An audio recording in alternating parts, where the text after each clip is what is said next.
यह एक प्रबल कीटाणुनाशक है। ऑलरेडी हम आपको बता चुके हैं कि बीएचसी क्या है, प्रबल कीटाणुनाशक है। आपको क्वेश्चन पूछेगा अभी गिद्ध की संख्या कम हो गई है पीएचसी और डीडीटी के छिड़काव के कारण। एक लाइन लिख लो, गिद्धों की संख्या में लगातार कमी,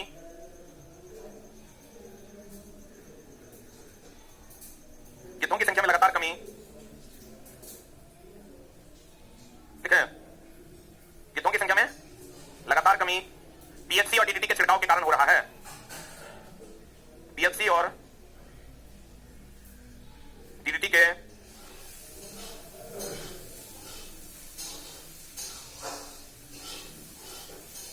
छिड़काव के कारण हो रहा है।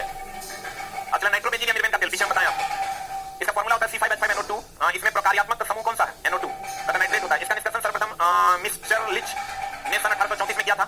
इसका उपयोग एनिलीन, मेटानिलिक अम्ल, टीएनबी, ट्राइनाइट्रोबेंजीन विस्फोटक तथा अन्य कार्बनिक यौगिकों के निर्माण में किया जाता है। मिर्बेन के तेल के नाम से इसका उपयोग साबुन तथा पॉलिश और सस्ती सुगंध के रूप में किया जाता है। कुछ भी नहीं होता है, हाईलाइट नहीं करना। नेफ्थलीन, इसके बारे में बताया था, ये ऊर्ध्वपाती पदार्थ है। ऊर्ध्वपाती पदार्थ मतलब ठोस को सीधे किसमें बदलता है? यह बहुल केंद्रकीय हाइड्रोकार्बन है। इसका मुख्य स्रोत बोल्टार है। यह विषाक्त कैंसर जनित गुण दर्शाते हैं। इसका प्रयोग जीवाणुनाशक के रूप में होता है तथा कीड़ों और कपड़ों से दूर करने के लिए भी इसका उपयोग किया जाता है। तुम देखता होगा छोटा छोटा गोली मिलता है, कपड़ा के बीच में ले जाकर रख दीजिए, कोई भी कीड़ा उसमें नहीं काटेगा, मुसवा उसमें नहीं घुसेगा। वो नेफ्थलीन की गोली होती है। फिनाइल मतलब बहुत महत्ता है। अगर थोड़ा हाई क्वालिटी में जाओगे तो नेफ्थलीन की गोली आती है जिसमें किसी भी प्रकार की बदबू नहीं होती है। ल्यूसाइड, यह एक विषैला गैस है। इसका प्रयोग द्वितीय विश्व युद्ध में किया गया था। एसिटिलीन की निर्जल एल्युमिनियम क्लोराइड की उपस्थिति में आर्सेनिक ट्राइक्लोराइड से अभिक्रिया कराने के फलस्वरूप यह बनता है पैराल्डिहाइड। एसिटल्डिहाइड सांद्र सल्फ्यूरिक अम्ल की उपस्थिति में पैराल्डिहाइड देता है। इसका उपयोग, इसको हाईलाइट करो, नींद की दवा बनाने में करते हैं। पैराल्डिहाइड का उपयोग किसमें करते हैं? हाईलाइटेड, नींद की दवा बनाने में किया जाता है। क्या करने में किया जाता है? चला, नींद की दवा बनाने में पैराल्डिहाइड का उपयोग करते हैं। अश्रु गैस का नाम तो सुना होगा, चला, टियर गैस। टियर गैस होता है N2O। जब ये वायुमंडल के ऑक्सीजन से अभिक्रिया करता है तो जहरीला हो जाता है, बोलेंगे, और N2O के कारण ही ना लोग बेहोश हो जाते हैं। अश्रु गैस, आंख से आंसू निकलता है, वो हास्य गैस हो गया, सॉरी हास्य गैस हो गया N2O। जितना क्लोरोपिक्रीन है, पिक्रीन नामक जितना भी पदार्थ है, जितना भी यौगिक, सब अश्रु गैस। कौन गैस है? पिक्रीन जो है, या पिक्रिक नाम का जितना भी पदार्थ है, सब अश्रु गैस। अश्रु गैस जानते हो ना? नहीं कहते अश्रु गैस के गोले दागे गए, वो चला यही होता है।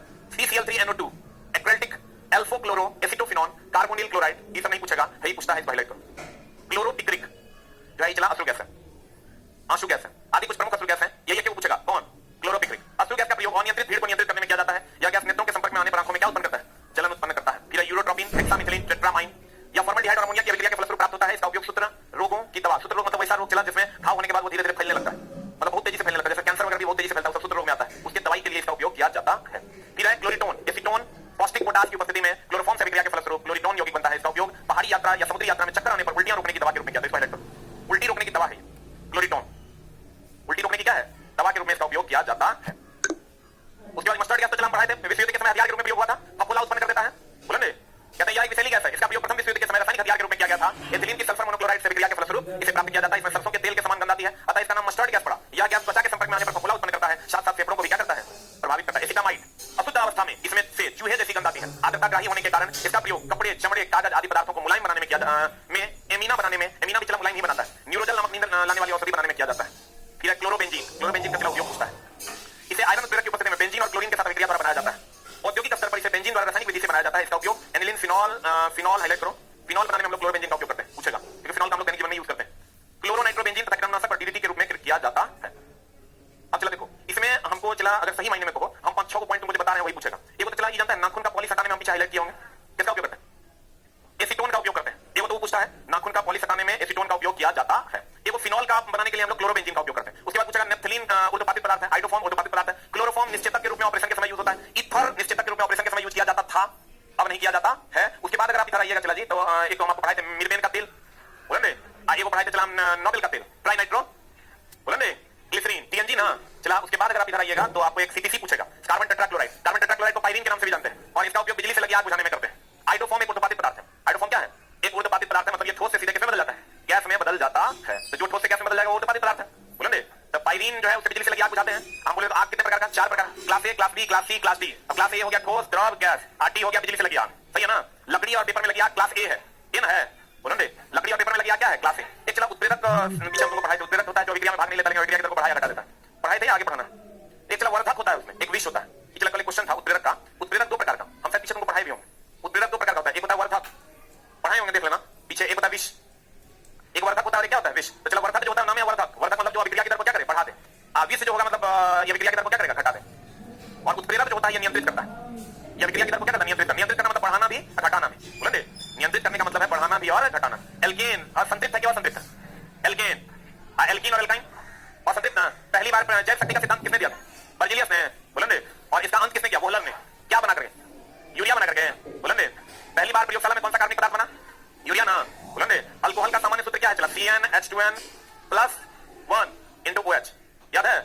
चला तुम्हारा शुरू का या बीच में, कभी भी कल तुम्हारा चैप्टर का टेस्ट हो जाए, कल नहीं, ठीक है? तो बी रेडी फॉर टेस्ट, ठीक है?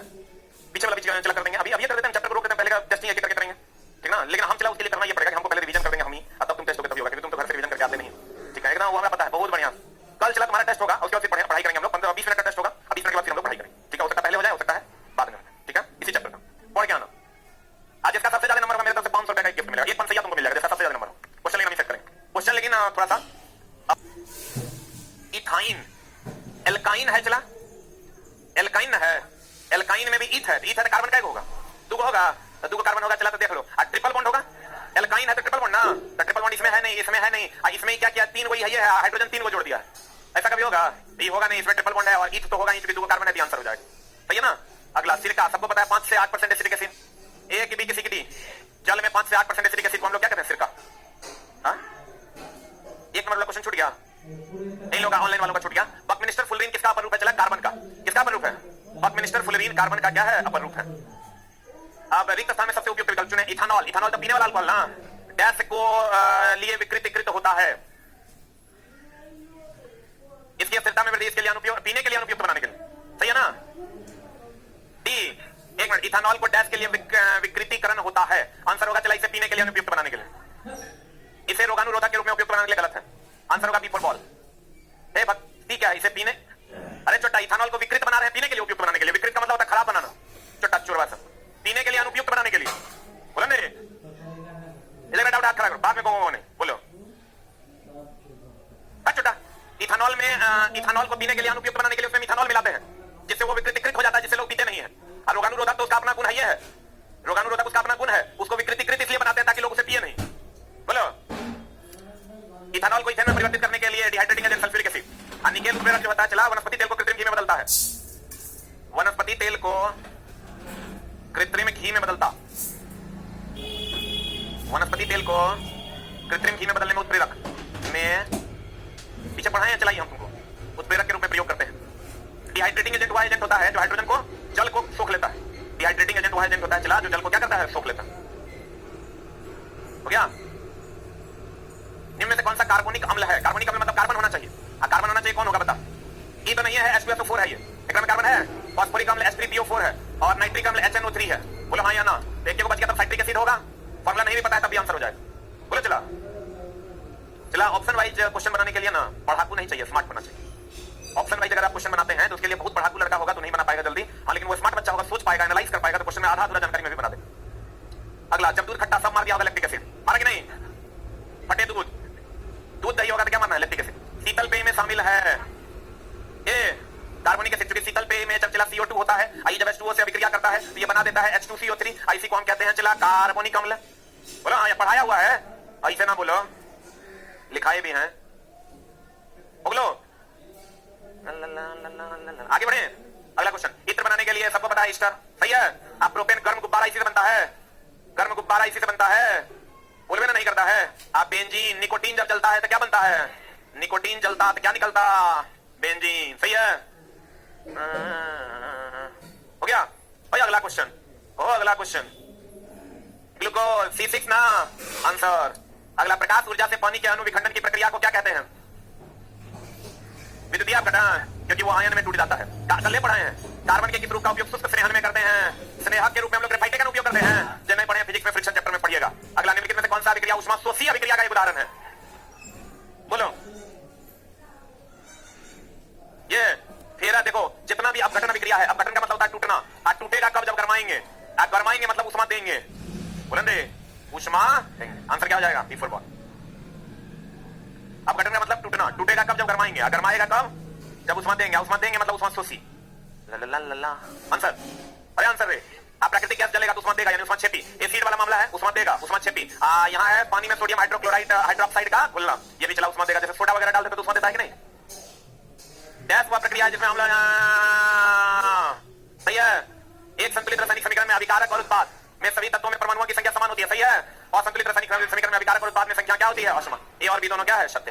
निम्न में से कौन सी क्रिया अत्यधिक उष्मा छेपी है? हम बोले तो या तो एसिड जल से अभिक्रिया करेगा या चूना जल से अभिक्रिया करेगा, यही तो है, मार दो, आंसर यही होगा, बोलेंगे। अगर अलावा एक और होगा, चूना जल से अभिक्रिया करेगा, आंसर बताओ। अभिकारक का को विभाजित करने के लिए, विभाजित करना मतलब तोड़ना, तोड़ना मतलब अपघटन। अगला क्वेश्चन आपके सामने है, दी गई अभिक्रिया आंसर। एक मिनट, अभी कारक को विभाजित करने के लिए डैश अभिक्रिया में ऊर्जा की आवश्यकता होती है, अपघटन होगा आंसर। ठीक कर लो। ठीक है, अभिक्रिया में कौन सा संयोजन अभिक्रिया के विपरीत है? संयोजन के विपरीत अपघटन ना हो। संयोजन मतलब जुड़ना, अपघटन मतलब टूटना। अगला क्वेश्चन आपके स्क्रीन पर, इसमें से कौन सा बंध हाइड्रोकार्बन में कार्बन कार्बन परमाणुओं के बीच बनता है? तो संयोजक कैसे न बनता है रे? अगला क्वेश्चन आपके स्क्रीन पर, सजातीय श्रेणी में किसका अंतर होता है? CH2 का। आप परमाणु भार कितना का? 12, 2, 14 का आंसर बताओ। अगला क्वेश्चन, रसायन सूत्र में एल्केन की एल्कीन की एल्काइन, एल्काइन ना बोलो ने। अगला क्वेश्चन, हाइड्रोजन और ऑक्सीजन से पिछला में गड़बड़ हो गया, बोलो डाउट है, हाथ खड़ा करो। डाउट तो बाल खुजला रहा है कि हाथ खड़ा कर रहा है? लंबू। अगला, हाइड्रोजन और ऑक्सीजन से पानी का बनना, ए की बी? आंसर सही है। अगला क्वेश्चन,